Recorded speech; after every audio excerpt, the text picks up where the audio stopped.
হুগলির চুঁচুড়ার ঘড়ির মোড়ে লকেট চ্যাটার্জির মনোনয়ন জমাকে কেন্দ্র করে বাম কংগ্রেসের সাথে বিজেপির হুগলি জেলার সাধারণ সম্পাদক সুরেশ সাউ এবং তার দলের কর্মীদের সাথে বচসা ও হাতাহাতি।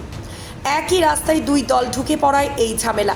বাম কর্মীদের মারধর করার অভিযোগ বিজেপির কর্মী সমর্থকদের বিরুদ্ধে। ঘটনাস্থলে হুগলির চন্দননগর পুলিশ কমিশনারেটের চুঁচুড়া ও হুগলির চন্দননগর পুলিশ কমিশনারেটের ট্রাফিক বিভাগের পুলিশ এসে সামাল দেয়। মনোনয়ন না সম্পন্ন হচ্ছে ততক্ষণ আমরা ছাড়বো না। এই রাস্তায় আসলে সোজা ইন্ডিজোটের পিন্ডি চটকানো হবে। সেটা প্রশাসন বুঝবে, সেটা আমাদের বোঝার কথা নয়। প্রশাসন বুঝবে। তা বলে কি আমাদের রাস্তায় ঢুকিয়ে দেবে নাকি? পরিকল্পিতভাবে ক্যাচাল বাজানোর ব্যবস্থা কে করছে? তৃণমূল করে দিচ্ছে, পুলিশ সেটা সহযোগিতা করছে। তো পরিষ্কার বোঝা যাচ্ছে। এই রাস্তায় ঢোকানোর মতলব কি? যখন জানতে পারছে যে এখনো পর্যন্ত সম্পন্ন হয়নি, কেন এই রাস্তায় ঢুকিয়ে দেবে? থানার সামনে দিয়ে অত সুন্দর রাস্তা আছে, ওই রাস্তাটা নজরে পড়ছে না নজরে। এই কোটের রাস্তায় কেন ঢুকাবে যখন এই রাস্তা আমাদের জন্য বরাদ্দ করা হয়েছে?